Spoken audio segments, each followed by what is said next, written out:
Gideon Kidd of Cedar Rapids is the driving force behind one of the larger social media megaphones in Iowa. He has built a following of more than 340,000 with his @IVEPetThatDog Twitter account, where he posts truth in advertising, photos of him petting dogs. Last summer, when his own beloved dog, Walter, passed away, Mr. Kidd received an outpouring of support, some local news coverage, and one condolence voicemail message from a 2020 candidate for president, Senator Elizabeth Warren. Mr. Kidd cannot vote for Ms. Warren, or anyone, in 2020. He is 11. It was very touching and sweet, said Gideon's mom, Rachel Bronigan, who added that the family was staying neutral in the caucuses. Ms. Warren is betting that call, and many more like it, are worth making anyway. Beyond offering preteen pet passing sympathies, she also makes sure that activists, celebrities, elected leaders and local Democratic officials keep picking up the phone, or checking their voicemail, to hear the same 5 words, "Hi, this is Elizabeth Warren." She has made thousands of such calls over the past 2 years to key political leaders and influencers, according to her campaign, and Democratic officials say she stands apart for her prolific phone habit. She makes her case against President Trump, seeks out advice, and tries to lock down endorsements. It is a huge investment of the campaign's most precious resource, Ms. Warren's time, that advisors hope will pay a crucial goodwill dividend in the run-up to the first votes of 2020. The breadth of her call list serves another purpose: it reinforces the campaign's message that she is a team player for the party, looking to lift candidates up and down the ballot despite running as a populist outsider threatening to shake up the system. And her efforts as a party builder and leader differentiate her from a key rival, Senator Bernie Sanders, who represents Vermont as an independent rather than as a Democrat, and whom far fewer Democrats described calling them out of the blue. Early this year, Ms. Warren announced that she would not be courting or calling big donors, a fact that has become central to her campaign. "I don't do call time with millionaires and billionaires," she declared at the most recent debate. Ms. Warren instead uses her calls to small donors, heavily publicized and advertised on social media, to burnish her populist credentials, and these less talked about political calls to woo the establishment. Ms.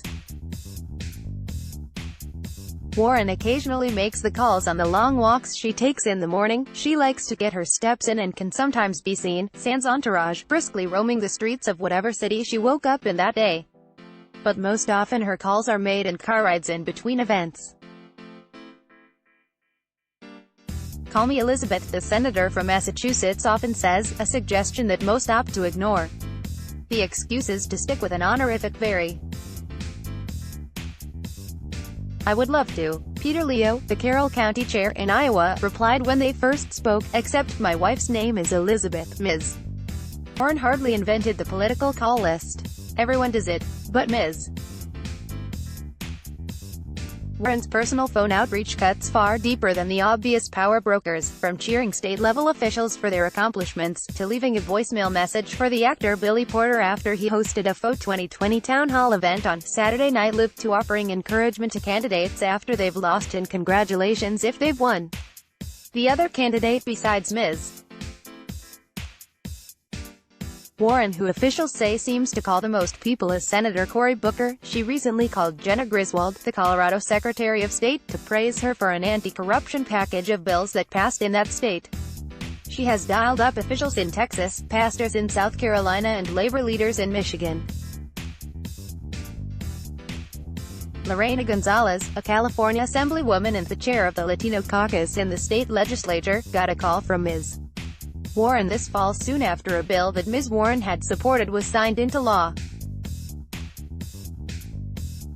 Ms. Gonzalez had not been planning to endorse when the phone rang. She said she had no intention of publicly supporting a competitor to Senator Kamala Harris of California, who was still in the race, or to Julian Castro, the only Latino candidate. But when Ms. Warren asked her directly to commit, Ms. Gonzalez did so on the spot. "I guess I couldn't help myself," she said. She now travels on behalf of the campaign, going to Nevada and representing Ms. Warren in the spin room at the most recent debate in Los Angeles. Jessica Post, the president of the Democratic Legislative Campaign Committee, which seeks to elect Democrats to state legislatures, said that Ms. Warren got in touch with her after both the 2018 and 2019 elections, in addition to calling candidates directly. Last year, Ms. Post was so touched by the message of support that she forwarded Ms. Warren's voicemail recording to her organization's entire staff. "I just wanted to give you a call and say thank you, thank you, thank you for all you've done," Ms. Warren said in the message. "It's a moment to celebrate." Ms. Warren's call list is carefully curated. Top advisors in the 4 early voting states are all asked to pitch influential local leaders for potential calls. Those names join other recommendations and are narrowed down to about 50 calls a week in her Boston-based headquarters. Ms. Warren herself adds names to call based on things she has heard or read in the news. Ms. Warren's phone time, along with her 100,000 and counting not quite selfies with every rally attendee who wants one, has become interwoven into the fabric of her candidacy, inspiring something of a cult following and memes about her accessibility. She also still calls every staff member, down to her field organizers, on their birthdays. New phone app screens out all calls that aren't from Elizabeth Warren, read a headline on a feminist satire site earlier this year. Last spring, the comedian Ashley Nicole Black wondered aloud on Twitter, "Do you think Elizabeth Warren has a plan to fix my love life?" 3 days later, Ms. Black's phone rang while she was in the shower, and she soon found herself listening to Ms. Warren's romantic advice while wrapped in a towel. "She actually immediately started asking me about my love life. It was crazy," Ms. Black said. "I was like, surely this presidential candidate doesn't actually want to talk about my horrible dating luck, but she did." They also talked policy. Julian Brave Noise Cat, an environmental activist who is Native American, was publicly critical of Ms. Warren's 2018 decision to take a DNA test to show her tribal heritage. Ms. Warren called him anyway earlier this year, and he said they spoke for 20 minutes about everything from Indian country to climate change to the television show The Wire. They're both fans.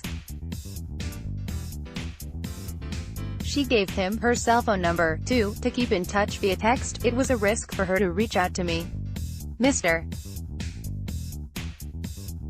Noyes Cat said. "I wrote a thing that challenged her for a mistake she made." Joe Rosbars, Ms. Warren's chief strategist, said in a podcast interview this fall that the calls help keep Ms. Warren, and the campaign itself, grounded. "It can't be good for a candidate to be spending a third, 2/3 of their time taking incoming from a donor class that is disproportionately old, white, rich and male," Mr. Rosbars said. Warren's call log includes more mainstream Democrats, but it also reflects her outsider organizer instincts. Last month, for instance, she called to congratulate Kendra Brooks for winning a seat on the Philadelphia City Council. Ms. Brooks won on the Working Families Party line with Ms. Warren's support over the opposition of the local Democratic political establishment. "I was running against the machine as an insurgent candidate. Her endorsement validated who I was," Ms. Brooks said, saying the call reinvigorated her, though the incoming councilwoman is staying out of the 2020 primary fray for now. Iowa Gretchen Shirley, who lost a New York congressional race in 2018, said Ms. Warren's call after she won the primary provided a critical boost at a difficult juncture. But it was another call Ms. Warren made that really stood out. One of Ms. Gretchen Shirley's young field organizers was a devoted Warren fan who had been hospitalized with terminal cancer. Ms. Warren called within hours of Ms. Gretchen Shirley's making the request. The aide died the next day. "Her parents will be forever grateful," Ms. Gretchen Shirley said. In Iowa, where Ms. Warren is focusing much of her energy. The question is sometimes not if she has called but how many times. Gosh, when did I get my first Elizabeth Warren phone call? State Senator Zach Wahls, who endorsed her in October, tried to remember. Kurt Meyer, chairman of the Tri-County Democrats in northern Iowa, said their first conversation came before she was even a formal candidate. She called me first, approximately a year ago, he said. Since then, they have volleyed texts back and forth. Mr. Meyer was her campaign's guest at the first debate in Miami. He bumped into Ms. Warren in the elevator. They took a selfie together. Will all that effort end up mattering? You have to think, at some point, that it does, Mr. Meyer said. He hastened to add he had still yet to endorse in the 2020 race. Let's block ads. Why?